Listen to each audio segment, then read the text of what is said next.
তুজাহিদুনা ফি সাবিলিল্লাহ বিআমওয়ালিকুম ওয়া আনফুসিকুম, যে তোমরা ঈমান আনবে আল্লাহর প্রতি আর কি রাসূলের প্রতি। ওয়া তুজাহিদুনা ফি সাবিলিল্লাহ, এবং তোমরা কি করবে? সংগ্রাম করবে, জিহাদ করবে, লড়াই করবে ফি সাবিলিল্লাহ, আল্লাহর পথে। এখন যেহেতু আমাদেরকে আল্লাহ তাআলা সৃষ্টি করছেন, ঠিক না? তাই এখন আমরা কার পথে লড়াই করতে পারি? একমাত্র আল্লাহর পথে। এই জমিন আল্লাহ, এখানে হুকুম চলছে আল্লাহর। শুধুমাত্র মানুষ সামাজিক জীব, এই সমাজবদ্ধ রাষ্ট্রীয় একটা কাঠামো আছে, এখানে আল্লাহর হুকুমাত পালন করার জন্য আমাদেরকে শুধু নির্দেশনা দিয়েছে, বাস্তবায়ন করার দায়িত্ব দিছে। এই জন্য আল্লাহ তাআলা অপর আয়াতে বলছে কি, আমি তোমাদেরকে কি করছি? খলিফা, প্রতিনিধি হিসাবে নিযুক্ত করছি। ইন্নী জাইলুন ফিল আরদি খলিফা, আল্লাহর প্রতিনিধি। আমরা কোনো মানুষের প্রতিনিধি না, প্রতিনিধি হব কার? একমাত্র আল্লাহ তাআলা। আল্লাহ ছাড়া কারো যদি প্রতিনিধি হই, তাহলে আল্লাহর সাথে শিরক করা হইল, অংশীদারিত্ব করা হইল। এখন এই প্রতিনিধি কিভাবে হওয়া যায়? যেমন একজন মালিক ফ্যাক্টরির কি জেনারেল ম্যানেজার হয়, জেনারেল ম্যানেজার হচ্ছে মালিকের প্রতিনিধি। অর্থাৎ মালিক যে আদেশ এবং নির্দেশনা দেবে, জেনারেল ম্যানেজার কি করবে? ওই নির্দেশনা তার শ্রমিকের মাঝে বাস্তবায়ন করবে, ঠিক না? এটা কিন্তু আমরা সহজেই বুঝি। এখন যদি একজন মালিকের যে নির্দেশনা, ওর ভিতরে যদি আমরা জেনারেল ম্যানেজার ব্যক্তিগত কোনো নির্দেশনা প্রবেশ করায় যদি বাস্তবায়ন করতে চাই, তাহলে কি মালিকের সাথে বিশ্বাসঘাতকতা করা হবে না? তাহলে মালিকের সাথে কি মালিক কি মাস শেষ গেলে কি স্যালারি দেবে? দেবে না। তাহলে আল্লাহর যে হুকুম, আল্লাহর যে বিধান, এই বিধানটা বাস্তবায়ন করার জন্য আমাদেরকে খলিফা, প্রতিনিধি হিসাবে প্রেরণ করছে। এখন এইখানে যদি আমরা আমাদের ব্যক্তিগত কোনো আইন বিধান রচনা করি, আর এইটা যদি বাস্তবায়ন করি ময়দানে এবং জমিনে এবং রাষ্ট্রে, তাহলে কি আল্লাহর সাথে আমাদের কি বিশ্বাসঘাতকতা করা হবে না? এখন আমাদের কি কর্তব্য কি? আমাদের আল্লাহর পক্ষ থেকে যে বিধান, অর্থাৎ আল কোরআন এই জমিনে নাজিল করা হয়েছে, এই পৃথিবীতে নাজিল করা হয়েছে, এই সারা পৃথিবীতে এই আল্লাহর আইন, এই কোরআন বাস্তবায়ন করার যে দায়িত্ব আমাদেরকে দেওয়া হয়েছে, এই দায়িত্ব পালন করার জন্যই আমাদেরকে উদ্দেশ্য করে প্রেরণ করা হয়েছে। আর এই পালন করার থেকে যদি আমরা ব্যতিক্রম করি, মানুষের তৈরি করা কোনো আইন যদি বাস্তবায়ন করার চেষ্টা করি, তাহলে এক নম্বরে আমাদের ঈমান থাকবে না। এই শুরুতেই আমরা যে সাক্ষী দিচ্ছি লা ইলাহা ইল্লাল্লাহ মুহাম্মাদুর রাসূলুল্লাহ, এখানে আমাদেরকে ছোটবেলা থেকে আমাদেরকে শিক্ষা দেওয়া হয়েছে যে লা ইলাহা ইল্লাল্লাহ মানে কি আল্লাহ ছাড়া কোনো মাবুদ নাই, মুহাম্মদ সাল্লাল্লাহু আলাইহি ওয়াসাল্লাম আল্লাহর রাসূল। এখানে একটা আরবি শব্দকে আরেকটা আরবি শব্দ দ্বারা ব্যাখ্যা করা হয়েছে। লা ইলাহা ইল্লাল্লাহ শব্দের অর্থ আল্লাহ ছাড়া কোনো মাবুদ নাই, এটা একটা আরবি শব্দ। মাবুদ এটা একটা আরবি শব্দ। এখন এটার বাংলা অর্থ কি? যে আল্লাহ ছাড়া কোনো ইলাহ নাই, তার মানে কি আল্লাহ যে আমাদের স্রষ্টা, তিনি আইনদাতা, তিনি বিধানদাতা, তিনি শাসনকর্তা, তিনি পালনকর্তা। কারো সামনে মাথা নত করতে পারি না, কারো হুকুম পালন করতে পারি না, কারো ভয় অন্তরে পোষণ করতে পারি না। হুকুম, আইন, বিধান একমাত্র রব্বুল আলামিনের পালন করতে হবে, এই শর্তে আমরা একমত হয়েছি। এরপরে আমরা বলছি কি লা ইলাহা ইল্লাল্লাহ। সুতরাং আমাদের এই লা ইলাহা ইল্লাল্লাহর ব্যাখ্যা বিশ্লেষণটা আমাদের মাঝে প্রচলন করা হয় না, বিধায় আমাদের এই ভুলের মাঝে আছি। আমরা একদিকে বলি লা ইলাহা ইল্লাল্লাহ, আর অপর দিকে বলি যে মসজিদ থেকে বের হইলেই মানুষের তৈরি করা আইন। এখানে হুজুর, ইমাম সাহেব কিংবা যারা এই মোল্লা মৌলবী আছে, এরা কোনো কিছু বোঝে না। রাষ্ট্র পরিচালনার দায়িত্ব হয়েছে আমরা আমাদের মতন আমরা করব। পশ্চিমা বিশ্ব কিংবা বিভিন্ন উন্নত দেশ যারা কীভাবে রাষ্ট্র পরিচালনা করে, ওইটা আমরা করব। এখানে আমরা সবচেয়ে ভুল করছি, আমাদের ইমানের ঘাটতি এখানেই রয়ে গেছে। সুতরাং ভাইরা, আমরা যে আমাদের যে 2024 সালের যে বিপ্লব আসছে, আমাদের সন্তানেরা জীবন দান করছে ন্যায় ও ইনসাফের একটা রাষ্ট্র প্রতিষ্ঠা করার জন্য, কারো আধিপত্যবাদকে রুখে দেওয়ার জন্য। অন্য কোনো ভিনদেশীদের রাষ্ট্রের কোনো প্রভুত্ব কিংবা কোনো আইন, কোনো বিধান আমরা বাস্তবায়ন করতে পারি না। আমরা বাস্তবায়ন করতে পারি কার আইন? আল্লাহ রাব্বুল আলামিনের। এই আইন বাস্তবায়ন করতে গেলে যারা এই কোরআনের বিধান দিয়া ব্যক্তি, পরিবার, সমাজ এবং রাষ্ট্র প্রতিষ্ঠা করতে পারবে কিংবা চেষ্টা করতেছে, তাদের কাছেই আমরা কি ধর্ণা ধরতে পারি, তাদেরকে আমরা সমর্থন করতে পারি, তারা যে হুকুম দেয় কোরআন এবং সুন্নাহর নির্দেশে, সেটাই আমরা গ্রহণ করতে পারি। এছাড়া আমরা দ্বিতীয় আর কোনো পথ কবুল করতে পারি না। তাহলে আমরা কোরআন এবং হাদিসের পক্ষে, আমরা ইসলামের পক্ষে আমরা থাকবো কিনা ভাইরা? এরপরে আমাদের 7 নং ওয়ার্ড সম্মানিত সভাপতি জনাব গাজী আয়ুব ভাই আমাদের সামনে কিছু কথা বলবেন। নাহমাদুহু ওয়া নুসাল্লি আলা রাসূলিহিল কারীম, আম্মা বাদ। শহীদ কাফেলা বাংলাদেশ জামাত ইসলামী ইয়ারপুর ইউনিয়নের অন্তর্গত 7 নং ওয়ার্ড কর্তৃক আয়োজিত আজকের এই ঈদগাহ মসজিদ কর্তৃক আয়োজিত সাধারণ সভায় উপস্থিত আছেন সম্মানিত পরিচালক, সম্মানিত প্রধান অতিথি, বিশেষ অতিথি, আরও উপস্থিত আছেন ইসলামী আন্দোলনের, কোরআনের আন্দোলনের আমার প্রাণপ্রিয় কর্মী, সহযোগী, সমর্থক সহ এলাকার বিশিষ্ট ব্যক্তিবর্গ, সবাইকে অন্তঃস্থল থেকে শুভেচ্ছা ও সালাম। আসসালামু আলাইকুম ওয়া রাহমাতুল্লাহ।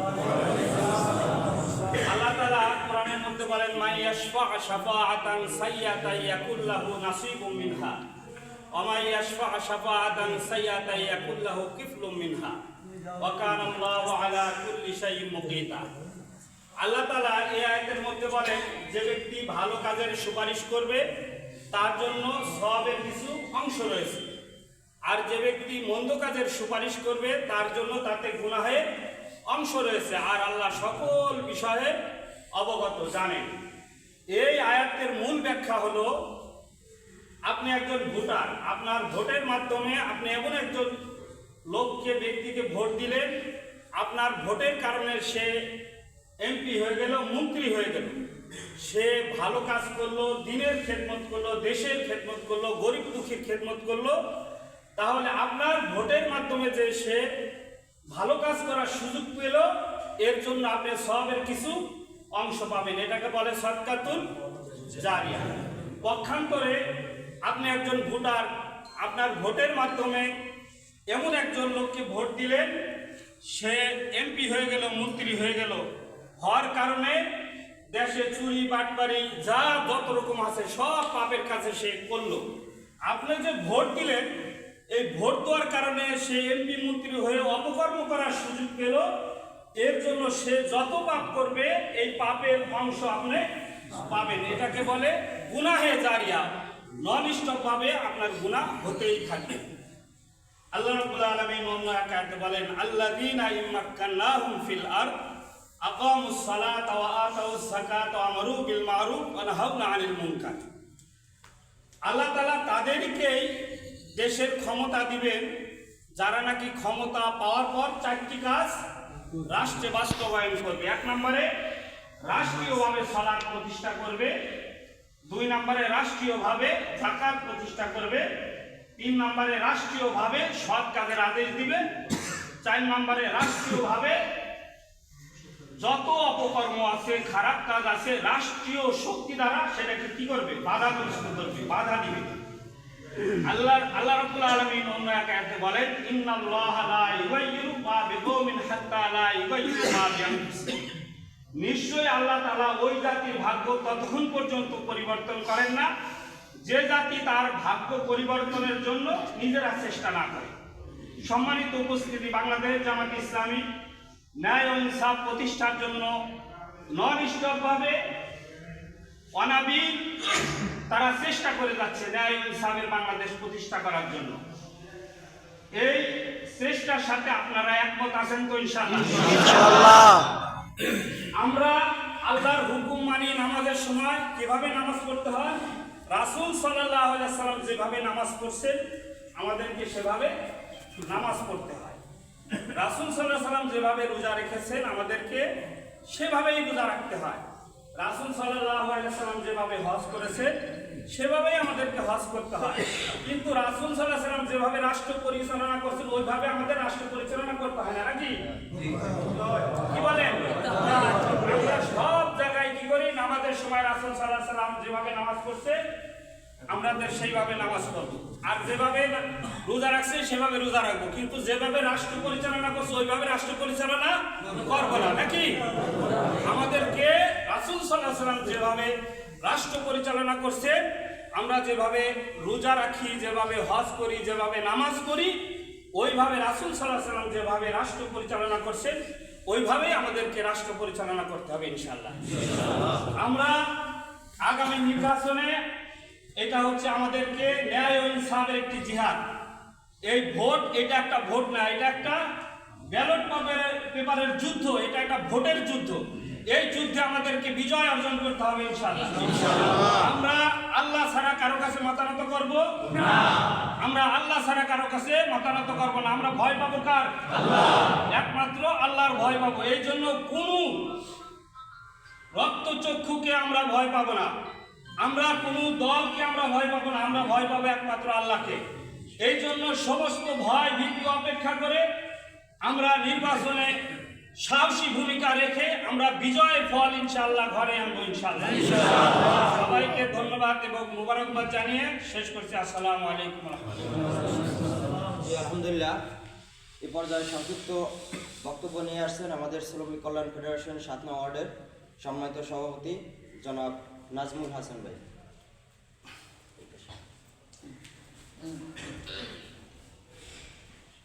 আসসালামু আলাইকুম ওয়া রাহমাতুল্লাহি ওয়া বারাকাতুহু। আহমাদুহু ওয়া নুসাল্লি আলা রাসূলিল কারীম ওয়া সালাতু ওয়াস সালামু আলা সাইয়্যিদিল মুরসালিন ওয়া আলা আলিহি ওয়া সাহবিহি আজমাইন। সম্মানিত উপস্থিতি, আসসালামু আলাইকুম ওয়া রাহমাতুল্লাহি ওয়া বারাকাতুহু।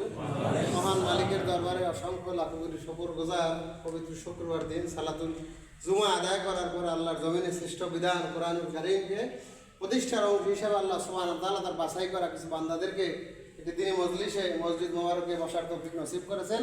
আমরা সকলে বলে আলহামদুলিল্লাহ।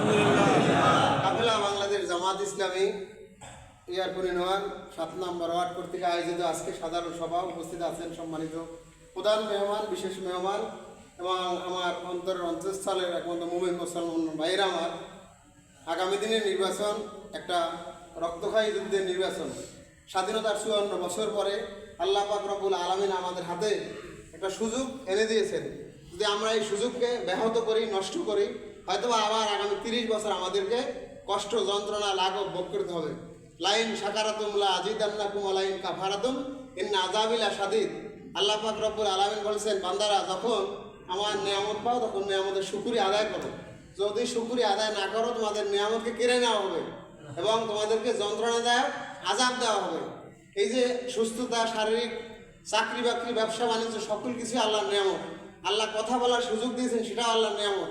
দীর্ঘ 54 বছরের আমাদের আন্দোলন সংগ্রামের প্রচেষ্টায় আলেম ওলামা, পীর মাশায়েখদেরকে আল্লাহ একটা জায়গায় একত্রিত করেছেন।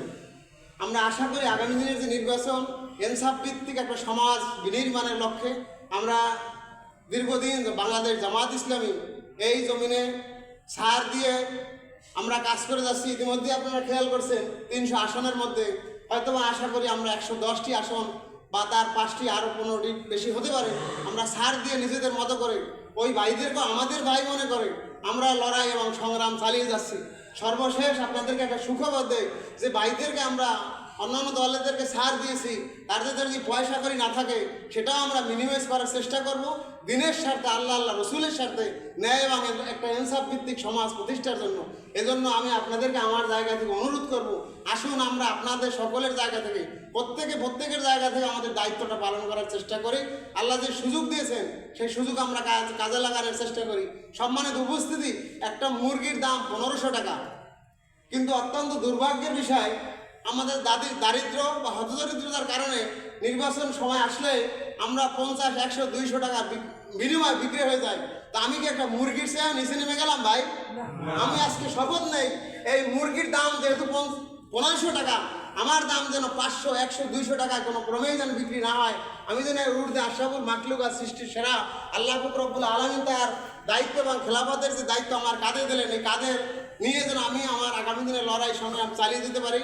আপনারা আপনাদের জায়গা থেকে সকলে দায়িত্ব পালন করার চেষ্টা করবেন এবং আমরা মানুষ ভুলভ্রান্তির ঊর্ধ্বে না, আমাদের ভুল আছে, আপনারা ধরিয়ে দিলে আমরা আমাদের জায়গা থেকে সর্বাত্মকভাবে চেষ্টা চালিয়ে গিয়ে আমাদের ভুলগুলো কীভাবে সংশোধন করা যায়, ন্যায় এবং একটা ইনসাফ ভিত্তিক সমাজ প্রতিষ্ঠা করা যায়, সেই জন্য আপনাদের উদাত্ত আহ্বান জানিয়ে আমি একজন মূর্খ মানুষ, অযোগ্য মানুষ, আপনাদেরকে সেই আহ্বান জানিয়ে আমি আমার বক্তব্য শেষ করছি। ওমা তাওফীক ইল্লা বিল্লাহ। আসসালামু আলাইকুম ওয়া রাহমাতুল্লাহি ওয়া বারাকাতুহু।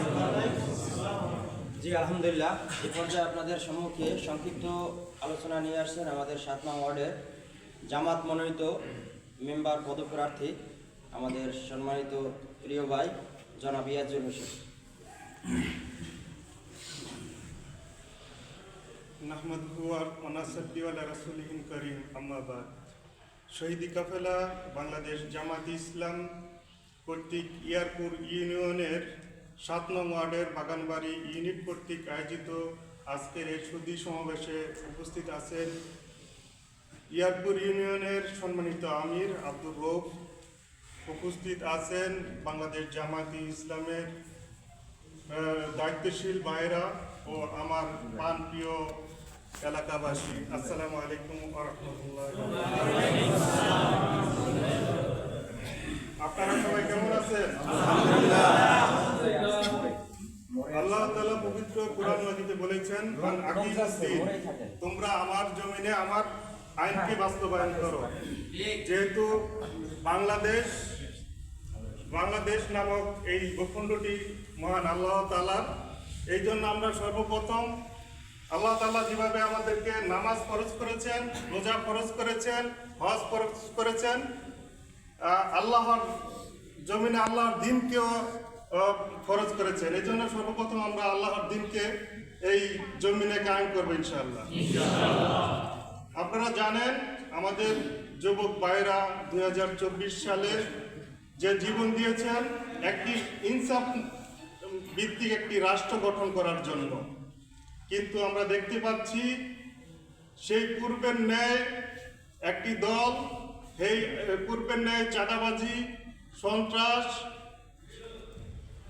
সন্ত্রাস চাঁদাবাজি এবং এতে লিপ্ত হয়েছে।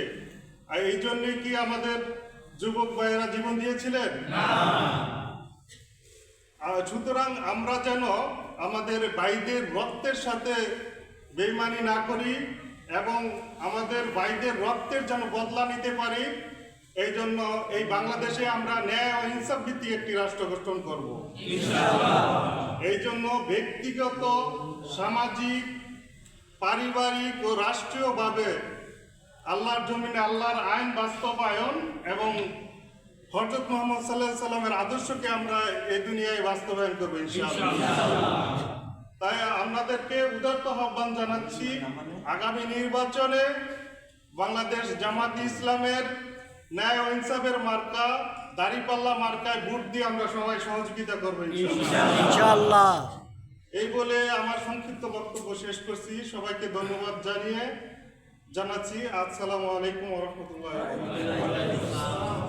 জি আলহামদুলিল্লাহ, এ পর্যায়ে আমাদের মাঝে আলোচনা নিয়ে আসছেন আমাদের ইয়ারপুর ইউনিয়নের সম্মানিত আমির জনাব আব্দুর রৌফ। আর এর ফাঁকেই আমাদের বলে রাখি যে আমাদের মেহমান যে আবুল হোসেন ভাই, উনি অনেক কষ্ট করছে, উনি আসতেছে, আপনার মাঝে একটু দেখা সাক্ষাৎ করবে ইনশাআল্লাহ। জি আব্দুর রৌফ ভাই, আপনার মাঝে একটু কথা বলবেন।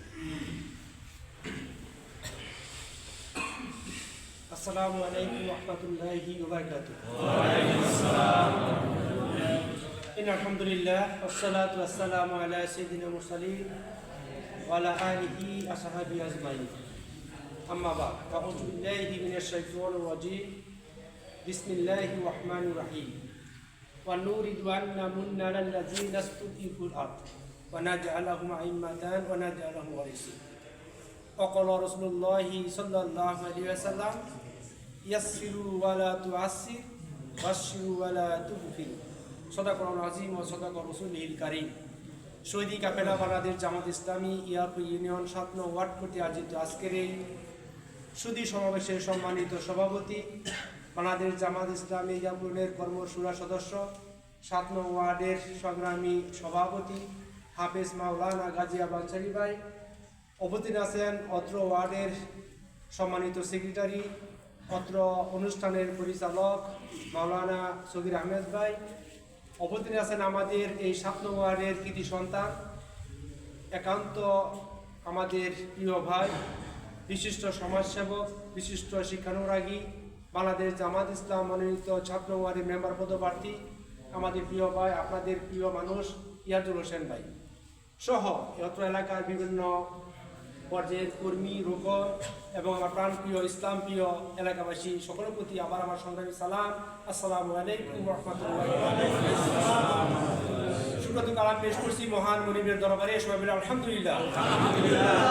দরুদ ও সালাম পেশ করছি বিশ্বনবী হযরত মুহাম্মদ সাল্লাল্লাহু আলাইহি ওয়াসাল্লামের প্রতি, সবাই বলি সাল্লাল্লাহু আলাইহি ওয়াসাল্লাম। মাগফিরাত কামনা করছি সেই সব ভাইদের প্রতি যারা দিনের জন্য শহীদ হয়েছে। রব্বুল আলামিন তাদেরকে শহীদ হিসেবে কবুল করে জান্নাতুল ফিরদাউস নসিব করুন সবাই আল্লাহুম্মা আমিন। দোয়া করছি সেই মহিষী নারী বাংলাদেশের 3 বারের প্রধানমন্ত্রী বেগম খালেদা জিয়া, যে কিছুদিন আগে আমাদের মাঝ থেকে চলে গেছে।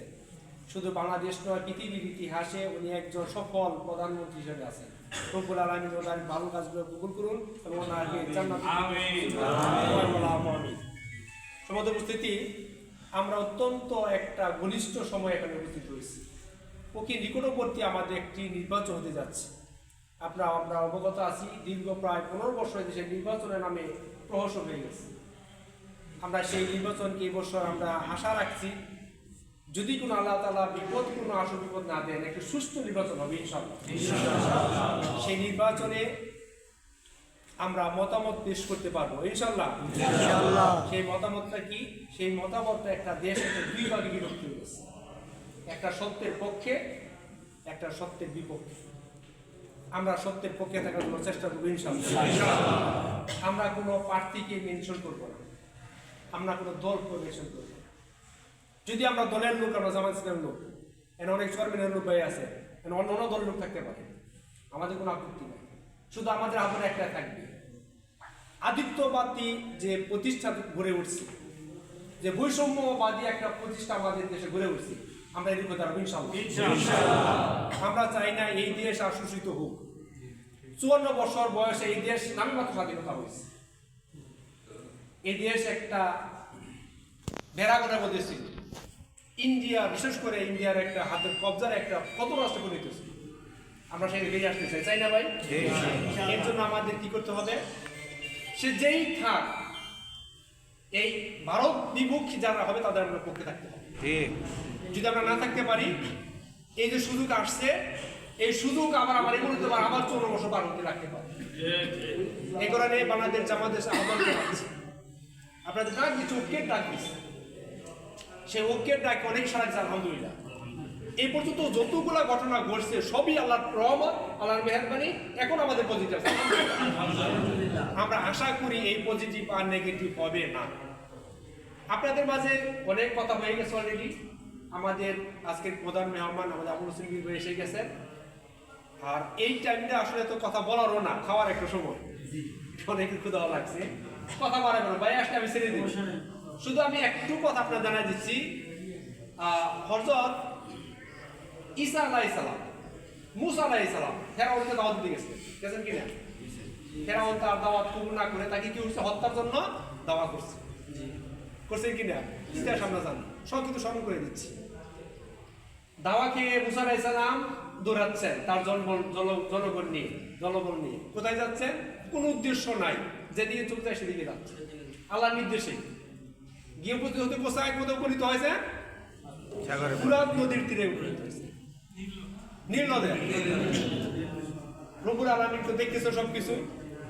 রব্বুল আলামিন অর্ডার করেছেন, সংক্ষিপ্ত বলে আপনি ইতিহাস জানেন, তোমার হাতের লাঠি দিয়ে আঘাত করো। আঘাত করার সাথে সাথে কি আল্লাহ তার রাস্তা খুলে দিচ্ছে।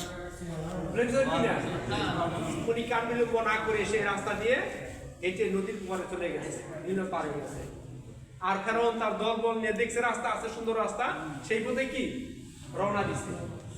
দলবল নিয়ে মুসা আলাইহিস সালাম নিয়ে উঠে গেছে, আর ফেরাউন তার দলবল নিয়ে কি পানিতে ডুবে গেছে।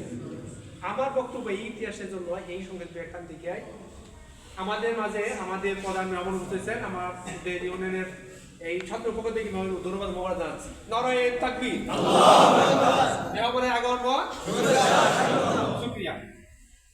সমাজের উচিত আমি জানি বলতেছিলাম যে এই যে সংক্ষিপ্ত একটু বক্তব্য, শুধু নলেজ আপনাদের নাড়া দেওয়া বিবেককে। এই যে রসুল আল্লাহ রাব্বুল আলামিন যে মুসা আলাইহিস সালামকে পথ দেখাইছে, মুসা আলাইহিস সালাম কি কোনো ভাবার সুযোগ ছিল যে কোথায় যাব কি যাব না? চিন্তা করার সুযোগ ছিল না, কোনো কান্তিবিলম্ব করার সুযোগ ছিল না। আল্লাহর হুকুম আসছে, পথ তৈরি করে দিছে, চলে গেছেন। ঠিক আমাদের আল্লাহ পথ তৈরি করে দিচ্ছে, বাস্তবত মিলান। আমরা এই প্রেক্ষাপট ছিলাম না, এই মসজিদে দাঁড়ায় কথা বলার মতো কোনো আমাদের কোনো পরিবেশ ছিল। এই যে পরিবেশ আমরা তৈরি করেছেন, কেউ তৈরি করে দিচ্ছে? ছাত্র আন্দোলন করছেন, এটা ওই শেখ হাসিনা তাড়ানোর জন্য। আমরা সব ফেল। শেখ হাসিনা ঘোষণা দিচ্ছিলেন কি 41 সাল পর্যন্ত তার ক্ষমতা থাকবে। এই যে ঘটনা ছিল, এই সমস্ত মেহরবানি কার? এখন আমার যে মেসেজটা সেটা হলো আমাদের কোনো বিলম্ব করার কোনো সুযোগ নাই। পথ তৈরি করে দিয়েছে, হাঁটতে হবে। আল্লাহ সুযোগ করে দিয়েছে, আমাদের দলমত নির্বিশেষে এই সুযোগ গ্রহণ করতে হবে। কোনো চিন্তা করার, কোনো পরামর্শ আর কোনো সুযোগ নেই। আল্লাহর দলের পক্ষে থাকবে ইনশাআল্লাহ ভাই। এই দেশে যদি এখন এই করোনা আইন প্রতিষ্ঠা করতে আমরা না পারি, আমরা এই অপমানজনক যদি এই ভুল যদি আবার করি, এই ভুলের মাসুল কতদিন ধরে আল্লাহ বলে। আমরা চাই আমরা সচেতন নাগরিক, আমাদের দেশ সচেতন, আমাদের সমাজ তো আমাদের একেবারে ইন্টারনেট পর্যন্ত, আমাদের গ্রামের একেবারে অশিক্ষিত মহিলা পর্যন্ত দেখতেছে। সমস্ত খবর আমার চেয়ে আপনারা ভালো জানেন, কিন্তু শুধু মেসেজ একটাই, আমরা সুযোগ হারাবো না ইনশাআল্লাহ। রব্বুল আলামিন যে আয়াতটা ঘোষণা করেছেন, এই আয়াতের মধ্যে রব্বুল ঘোষণা করেছেন রব্বুল আলামিন তাদেরকে রাজত্ব দান করবেন তারা জুলুমের অত্যাচারে শিকার হয়েছে। আল্লাহ রব্বুল আলামিনের এই বাণী থেকে আমরা সুস্পষ্ট মেসেজ আল্লাহ আমাদের দিয়ে যাচ্ছে। নিশ্চয়ই এই বছর আল্লাহ যারা জুলুমের নির্যাতন শিকার হয়েছে তাদের রাজত্ব করবেন ইনশাআল্লাহ। আর এই তুলনায় বাংলাদেশ জামাত ইসলামী শুধু বাংলাদেশের ইতিহাসে নয়, সারা পৃথিবীর ইতিহাসে এমন কোনো ঘটনা নাই যে কোন একটা দলের প্রথম শ্রেণীর 11 ব্যক্তিকে শহীদ করা হয়েছে, হত্যা করা হয়েছে। সেটা বাংলাদেশে বাংলা জামাত ইসলামীর অত্যাচার করা হয়েছে, জুলুম করা হয়েছে। এখান থেকে আমরা সুস্পষ্ট মেসেজ আমরা তারা গ্রহণ করতে পারি। রব্বুল আলামিন ইনশাআল্লাহ এদের জামাতকে ক্ষমতা দান করবে ইনশাআল্লাহ। এর জন্য আমাদের কি করতে হবে? তার নাটকনা পেশ করতে হবে। আমাদের রক্ত দেওয়া হয়ে গেছে, আমাদের মাল দেওয়া হয়ে গেছে, শুধু বিজয়ের বাকি আছে ইনশাআল্লাহ। সামনে 12ই ফেব্রুয়ারি নির্বাচনের মাধ্যমে আমরা বিজয় হাসি হাসবো ইনশাআল্লাহ। আপনার কাছে আহ্বান জানাচ্ছি, আপনারা শুধু ভোট দিলে হবে না। আমাদের অনেক ভাই আছে যেহেতু এলাকার স্থানীয় লোকের ভাই আপনাদের ভোট দিব, আপনাদের পক্ষে আসি, এটুকু বললে শুধু হবে না, হকাতে হবে না। আর এই ভাইকে ভোট দেওয়ার জন্য, অংশগ্রহণ করার জন্য তাদেরকে আহ্বান করতে হবে, পারবেন ইনশাআল্লাহ ভাই? শুধু এই মেসেজটা যেন আসুক, শুধু আমাদের নিজেকে নাই, আরেক ভাইকে নিয়ে আমাদের আসতে হবে। বিপদ আসলে আমার আপনার আসবে না, সমস্ত উম্মতের উপর আসবে, সমস্ত জাতির উপর আসবে। অতএব জাতিকে রক্ষার আপনার সকলের দায়িত্ব, সেই দায়িত্ব কাঁধে নিয়ে হাতে নিয়ে আমরা এগিয়ে যাবো ইনশাআল্লাহ। সে আহ্বান জানাচ্ছি, আপনাদের ধন্যবাদ জানাচ্ছি, মোবারক জানাচ্ছি।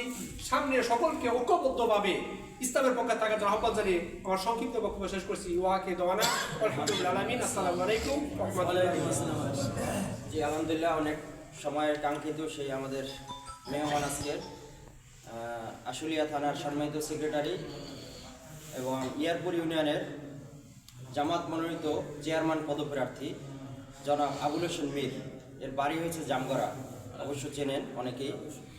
তাকে আমরা কিছু আলোচনা কথা বলার জন্য বিনীত অনুরোধ জানাচ্ছি।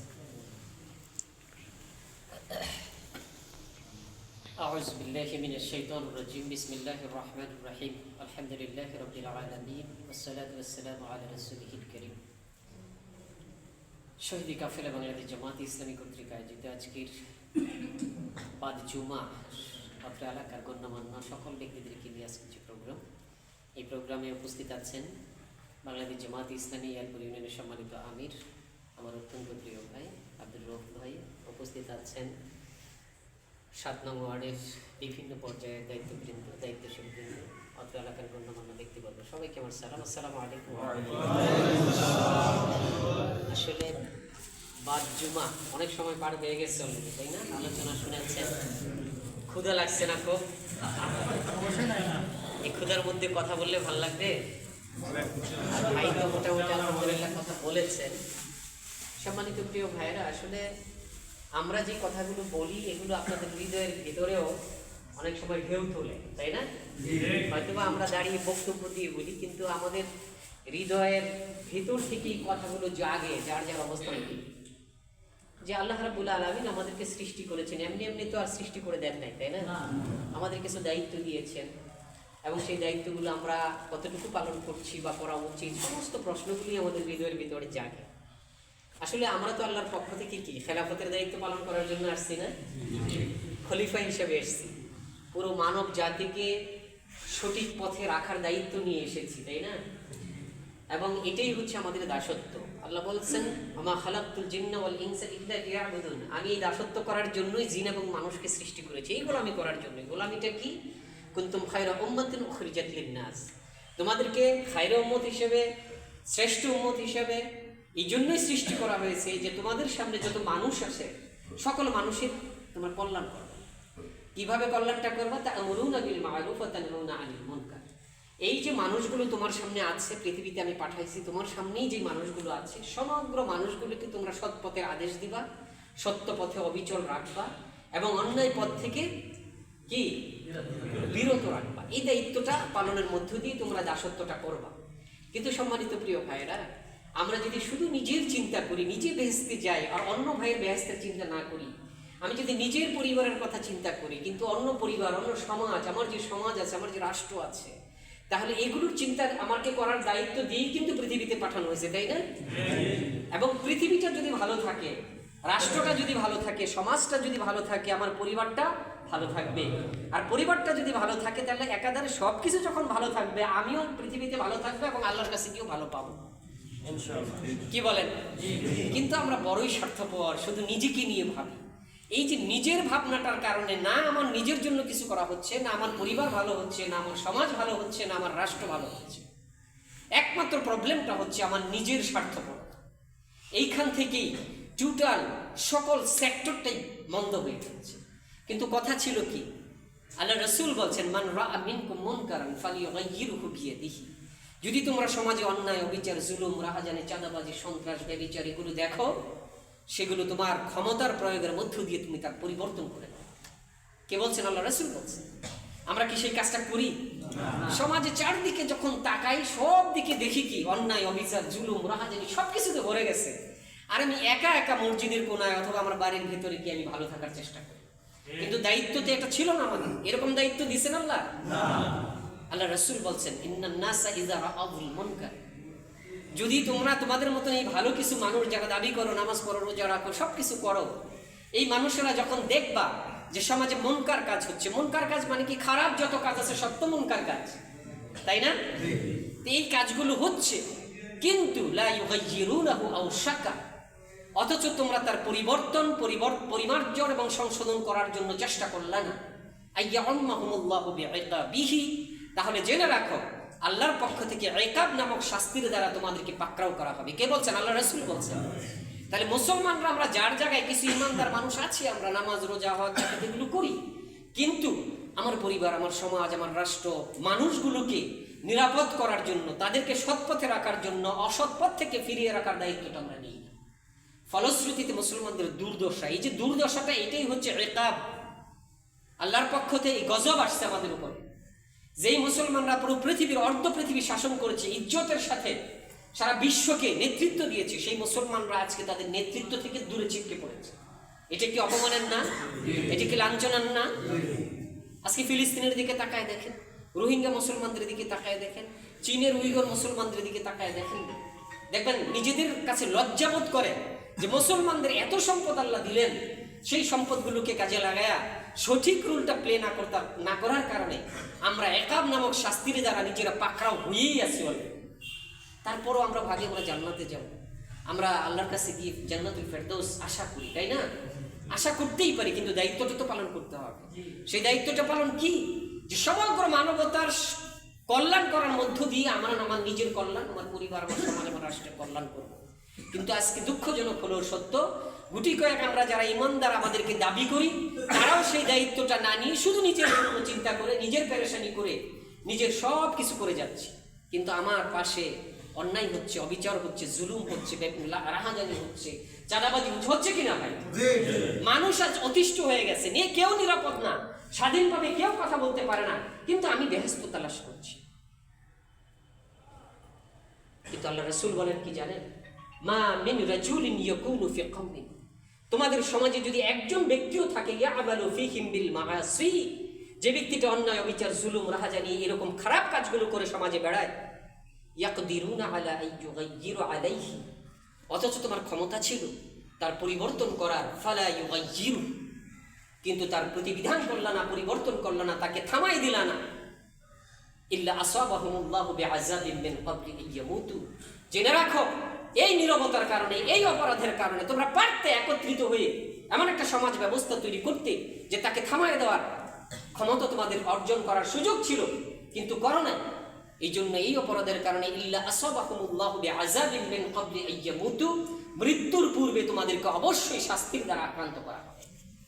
বলছেন কি আল্লাহ রাসূল বলেছেন, এটা হাদিস, সহিহ হাদিস। সম্মানিত প্রিয় ভাইরা, তাহলে বোঝা যায় আমাদেরকে সৃষ্টি করা হয়েছিল মানুষের কল্যাণ করার জন্য, মানুষকে সৎ পথের আদেশ এবং অসৎ পথ থেকে বিরত রেখে মানুষকে কল্যাণ সাধন করা। মানুষের এই কল্যাণ না করার কারণে সমাজে যে অন্যায়, অবিচার, জুলুম, রাহাজানি সব কিছু হয়ে যাচ্ছে, আর আমরা নীরব থাকছি, আমরা তার প্রতিবাদ করছি না। তার জন্য আমাদেরকে কষ্ট পেতে হবে, জুলুমের শিকার পেতে হবে, এবং আল্লাহর পক্ষ থেকে ইকাব নামক শাস্তির দ্বারা আমরা প্রাক্রাও হয়েই আছি। আমরা কি এরকমটা চাই? তাহলে সমাধানটা কি? সমাধান হচ্ছে প্রথমত, আমরা যারা যেই মানুষগুলো নিজেদেরকে মুসলমান দাবি করি, ইমানদার দাবি করি, নামাজি দাবি করি, জান্নাতের প্রত্যাশা করি, আল্লাহর কাছে গিয়ে তার মানে শীতল ছায়ার নিচে অবস্থান করতে চাই, তাদেরকে আল্লাহর দেওয়া ফরমান আমাদেরকে মেনে চলতে হবে। মেনে চলতে হবে না? এবং এই মেনে চলবো কিভাবে? যে সমাজ থেকে আমরা অন্যায় দূর করব, সেই জন্য সর্বপ্রথম যেটা আমাদের চিন্তা করতে হবে, যে ওই যে আল্লাহ রাসূল বলছেন যে ফালিয়ুগাইয়িরহু বিয়াদিহি, তোমাদের ক্ষমতার দ্বারা অন্যায়কে দূর করে দাও। ক্ষমতা আছে আপনাদের? খালি দেখে দেখে মানে আমাদের চোখের পানি ফেলতে হচ্ছে। ক্ষমতা তো মুসলমানদের হাতে নেই, ক্ষমতা তো আপনাদের হাতে নেই যারা চান সমাজটাকে পরিবর্তন করতে, সমাজ থেকে অন্যায় বিচার দূরীভূত করতে। ক্ষমতা নিয়ে নিছে অন্যরা, ক্ষমতা যাদের হাতে রয়েছে তারা সমাজকে ভেঙে চুরে খান খান করে দিচ্ছে। কিন্তু এই ক্ষমতা পাওয়ার জন্য কি আপনারা চিন্তা করেন, কখনো পরিকল্পনা করছেন? এই ক্ষমতার জন্যই তো আল্লাহ রাসূলকে মাক্কি জীবন থেকে বের করে মদিনা জীবনে নিয়ে রাষ্ট্র ক্ষমতা দেওয়া হয়েছে। এই পাওয়ারের জন্যই তো খোলাফায়ে রাশেদার হাতে ইসলামী যে পুরা জনতার পাওয়ারটা তাদের হাতে তুলে দেওয়া হয়েছিল। পাওয়ার যখন আসছে সমাজে ইনসাফ কায়েম করছে, পাওয়ার যখন আসছে সমাজ থেকে মুনকার কাজগুলো দূর করে দিচ্ছে। এই পাওয়ারের মাধ্যমে সৎ কাজের আদেশ দিছে, অসৎ কাজ থেকে মানুষকে বিরত রাখছে। আজকে আমার আপনার কাছে কি পাওয়ার আছে? শুধু দেখে দেখে চোখের পানি ফেললে তো হবে না। এই জন্য বলছেন, আল্লাহ বলছেন যে ওয়াতাসিমু বিহাবলিল্লাহি জামিআ, তোমরা যারা এটার পরিকল্পনা করতে চাও তারা সবাই মিলে ঐক্যবদ্ধ হও, আল্লাহর রজ্জুকে ঐক্যবদ্ধভাবে আঁকড়ে ধরো, ওয়ালা তাফাররাকু, তোমরা বিচ্ছিন্ন হয়ে যেও। আমরা তো আজকে মুসলমান নাম ধরার পরে অনেক বিভক্ত হয়ে আছি না, বিভিন্ন দল উপদলে। দেখেন আজকে মুসলমানরা কতগুলো দল বাংলাদেশে আছে না? মুসলমানরা তো সব ইসলামপন্থী হওয়ার দরকার ছিল, ইসলামী রাষ্ট্রের পক্ষে কথা বলার দরকার ছিল। আমি মুসলমান কিন্তু তারপরও আমি আওয়ামী লীগ করি, আমি মুসলমান, আমি নাস্তিকবাদী দল করতেছি না? আরো দল আছে, কিন্তু ইসলামিক দল করলে সমস্যা ছিল? যে দলই হোক, ইসলামিক দল যদি অন্তত একটা হইতো তাহলে সবাই মিলে তো আমরা আমাদের কাঙ্ক্ষিত লক্ষ্যে পৌঁছতে পারতাম না? কিন্তু আমরা আজকে অন্যান্য দল করছি, বুঝতেছি না যে আসলে আমাদের মূল মিশনটাই হচ্ছে এই জমিনকে আল্লাহর আইন দ্বারা পরিবর্তন করে কল্যাণমুখী একটা রাষ্ট্র ব্যবস্থা প্রতিষ্ঠিত করা। এটা আমাদের দেমাগের ভুল, আমরা মূল মেসেজটা কোরআন এবং সুন্নাহ থেকে নিতে পারি না প্রিয় ভাইরা। সুতরাং আমাদেরকে প্রথমত চিন্তা করতে হবে যে আমরা এই প্রতিষ্ঠিত যে সমাজ, গুণে ধরা যে সমাজ, অন্যায়, অবিচার, জুলুম দ্বারা আবৃত যে সমাজ ব্যবস্থা রয়েছে তাকে ভেঙে চুরে নতুন ইসলামিক সমাজ গঠন করার মধ্য দিয়ে আমরা একটা রূপান্তর চাই, এই রাষ্ট্রের রূপান্তর চাই। কি বলেন? সম্মানিত প্রিয় ভাইরা, রাষ্ট্রের রূপান্তর কি হলে কি হবে? একটা রাষ্ট্র যদি আমরা ভেঙে নতুন রাষ্ট্র গঠন করতে পারি, ইসলামী রাষ্ট্র গঠন করতে পারি, আল্লাহ বলেছেন ওয়ালাউ আন্না আহলাল কুরা, যদি একটি জনপদের, একটি রাষ্ট্রের মানুষেরা আমান, ইমানদার হয়ে যায়, ওয়াত্তাকা, এবং খোদাবিরু হয়ে যায়, লাফাতাহনা আলাইহিম বারাকাতিন মিনাস সামাই ওয়াল আরদ, তাহলে ওই রাষ্ট্রের, ওই জনপদের মাটির নিচের এবং আকাশের উপরের সম্পদের দরজাগুলো আমি উন্মুক্ত করে দিই। সুবহানাল্লাহ। ওয়াদাকার আল্লাহ বলেছে। তাহলে এমন একটা ইসলামী রাষ্ট্র যদি হয়ে যায়, যেই রাষ্ট্র ব্যবস্থা কায়েমের পরে এই রাষ্ট্রের অধিকাংশ মানুষগুলো ইমানদার হয়ে যাবে, মজবুত ইমানদার হওয়ার জন্য পরিবেশ পাবে এবং আল্লাহ ভীরু হওয়ার জন্য একটা সুন্দর পরিবেশ পাবে, সেই পরিবেশের মধ্য দিয়ে যদি আমরা প্রকৃতি ইমানদার হয়ে যাই, মুত্তাকি হয়ে যাই, আল্লাহ ভীরু হয়ে যাই, আল্লাহর ওয়াদা হচ্ছে সেই দেশের জন্য তিনি মাটির নিচের এবং আকাশের উপরের সম্পদের দরজাকে তিনি উন্মুক্ত করে দেন। সুবহানাল্লাহ। আল্লাহ রাসূলের যুগে তাই হয়েছে। আল্লাহ রাসূল যখন মদিনা একটি ইসলামী রাষ্ট্র কায়েমের মধ্য দিয়ে একদল সাচ্চা ইমানদার লোক তৈরি করেছেন এবং খোদাবিরু মানুষগুলো তৈরি করেছেন, তখন মদিনার সেই আইয়ামি জাহিলিয়াতের যুগে যেখানে লুণ্ঠন করে তাদের জীবিকা নির্বাহ করত, সেই জায়গায় মাটির নিচ থেকে তেলের এবং স্বর্ণের খনিকে তুমি উদ্গীরণ করে দিচ্ছ। যেই সম্পদ এখনো ভোগ করে তারা শেষ করতে পারে। আফগানিস্তানের দিকে তাকিয়ে দেখেন, সবে মাত্র 3টা বছর হয়েছে ইসলামী ইমারত কায়েম হয়েছে, যেখানে আফিমের ব্যবসা করে তারা কি জীবিকা নির্বাহ করত। মদ গাঁজায় ভরে গিয়েছিল দেশটা, কিন্তু ইসলামী ইমারত কায়েম হওয়ার পরে দেখেন আজকে সেইখানে এমন এক মহামূল্যবান লিথিয়াম ধাতুর উৎপাদন করে দিয়েছেন মাটির নিচ থেকে। সারা পৃথিবীর 75% লিথিয়াম আফগানিস্তানে পাওয়া গেছে। এগুলো আমাদের চোখের সামনে কোরআনের নিদর্শন বাস্তবায়ন হচ্ছে। আমরা দৃঢ়ভাবে বিশ্বাস করি বাংলাদেশ যদি একটা ইসলামী রাষ্ট্র প্রতিষ্ঠিত হয়ে যায়, সামনের যে পরিস্থিতি আল্লাহ তৈরি করে দিয়েছেন, তাহলে এই বাংলাদেশও আল্লাহর ওয়াদা আল্লাহ বাস্তবায়ন করবেন ইনশাআল্লাহ। আমরা খুব ভালোভাবে হিসাব করলে দেখা যায় এই দেশে শুধু যদি দুর্নীতিটা বন্ধ হয়ে যায়, টাকা পাচারটা যদি বন্ধ হয়ে যায়, আপনি দেখেন এই সরকার আসার আগে $19 বিলিয়ন রিজার্ভ ছিল, শুধুমাত্র টাকা পাচারটা বন্ধ হয়েছে। দুর্নীতি বন্ধ হয়েছে এখনো? সব জায়গায় দুর্নীতি আছে, কিন্তু আছে না? শুধু টাকা পাচারটা বন্ধ হওয়ার কারণে এখন $32 বিলিয়ন আপনার রিজার্ভ। আলহামদুলিল্লাহ। তাহলে এই দেশে যদি একটি ইসলামী রাষ্ট্র হয়, টপ টু বটম পর্যন্ত যদি আল্লাহর ভয় সৃষ্টি হয় সকলের মাঝে, প্রধানমন্ত্রী, এমপি, মন্ত্রী, এসপি, ডিসি, চেয়ারম্যান, মেম্বারদের ভিতরে যদি আল্লাহ ভীরুতা তৈরি হয়, তারা কি জনগণের সম্পদ লুট করে খেতে পারবে? পারবে না। যদি এইটা লুট করে খেতে না পারে, বাংলাদেশ 5 বছরের বিরুদ্ধে মধ্যেই সমৃদ্ধ হয়ে যাবে ইনশাআল্লাহ। সুতরাং সামনে যে সময়টা আসছে, আমরা তো বিগত 54 বছরে ভাই বলেছেন দেখেছি দেশটাকে, তাই না? অনেক চেষ্টা প্রচেষ্টা চলেছে, কিন্তু এমন ফ্যাক্টরিতে উৎপাদিত লোক নেতা নেতৃত্ব দিয়েছেন যেই ফ্যাক্টরিতে আসলে তাকওয়ার ফ্যাক্টরি না, মুত্তাকি হওয়ার ফ্যাক্টরি না। কি বলেন? আল্লাহ ভীরু হওয়ার ফ্যাক্টরি ওগুলো, যার কারণে তারা রাষ্ট্র ক্ষমতায় গেছেন। হয়তো কেউ চেষ্টাও করেছেন, কিন্তু এই প্রোডাকশন দিয়ে তো রাষ্ট্রকে কল্যাণমুখী রাষ্ট্র হিসেবে গঠন করা সম্ভব না। যার কাছে সম্পদ গিয়েছে সেই আগে চিন্তা করছে যে আমি আগে কেমনে তাড়াতাড়ি কি সমৃদ্ধ হব। টাকা দিয়ে বড় হয়েছি না, চেয়ারম্যান হয়েছি, মেম্বার হয়েছি, এমপি হয়েছি। এবার কি আমরা টাকার খেলা দেখতে চাই? টাকার খেলা দেখব না। টাকা দিয়ে আপনার কাছ থেকে ভোট নিবে, ওই টাকা ভোট নেওয়ার পরে এমপি হওয়ার পরে কি আপনার কাজ করবে? এটা কি উচিত?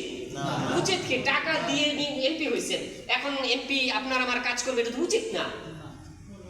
আমি তো বিক্রি হয়ে গেছি আগেই, তাই না? তাহলে একটা ব্যউচিত কাজ আমি করছি, তাহলে তো উনি তো অনুচিত কাজটা করবেন না?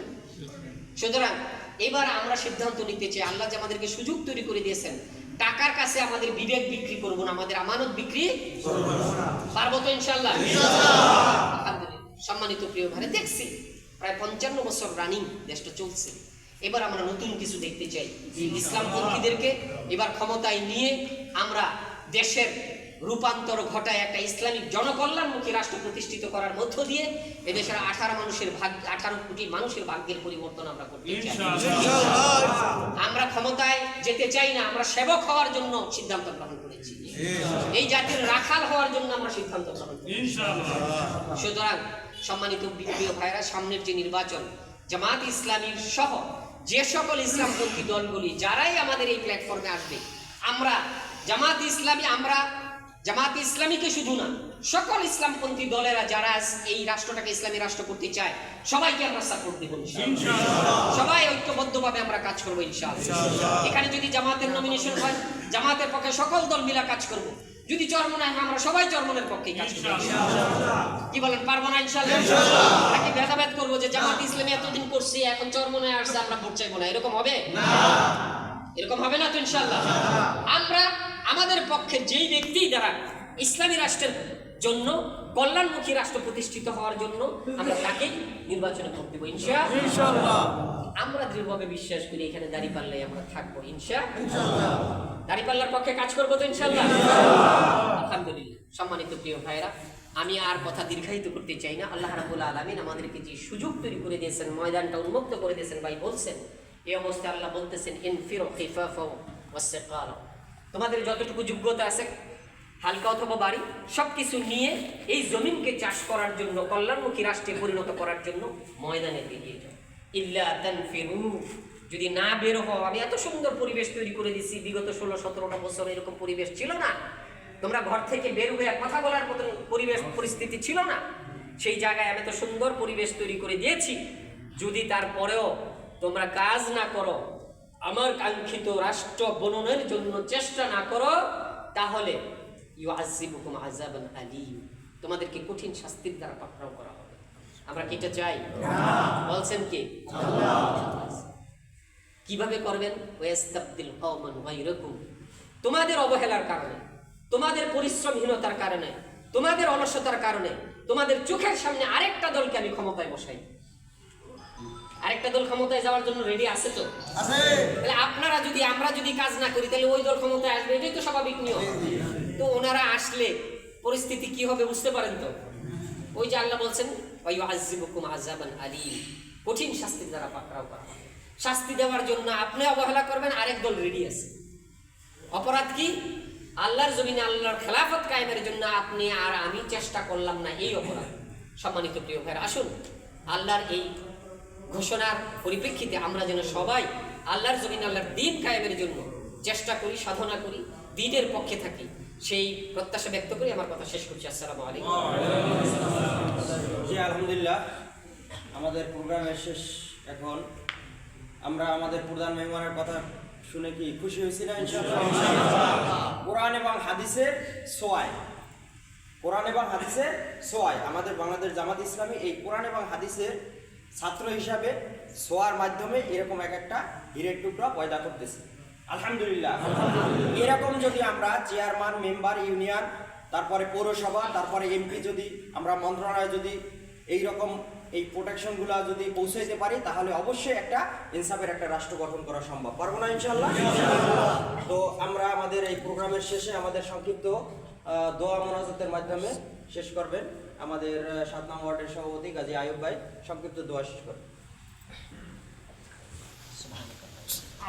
আপনারা কষ্ট করে আসছেন, এই জন্য আপনাদেরকে বাংলাদেশ জামাত ইসলামের পক্ষ থেকে, 7 নং ওয়ার্ডের পক্ষ থেকে সবাইকে ধন্যবাদ এবং মুবারকবাদ। আমরা এখন দোয়া পাঠের মাধ্যমে আজকের প্রোগ্রাম শেষ করছি। সবাই বলি সুবহানাকাল্লাহুম্মা ওয়া বিহামদিকা, আশহাদু আল লা ইলাহা ইল্লা আনতা, আস্তাগফিরুকা ওয়া আতুবু ইলাইক। বিসমিল্লাহির রহমানির রহিম। ওয়াল আসর ইন্নাল ইনসানা লাফী খুসর ইল্লাল্লাযীনা আমানু ওয়া আমিলুস সালিহাতি ওয়া তাওয়াসাউ বিল হক ওয়া তাওয়াসাউ বিস সাবর।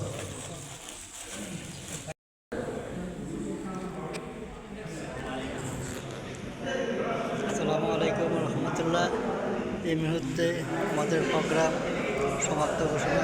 সবাই দোয়া করবেন। আসসালামু আলাইকুম রহমতুল্লাহ বারাকাতুহু।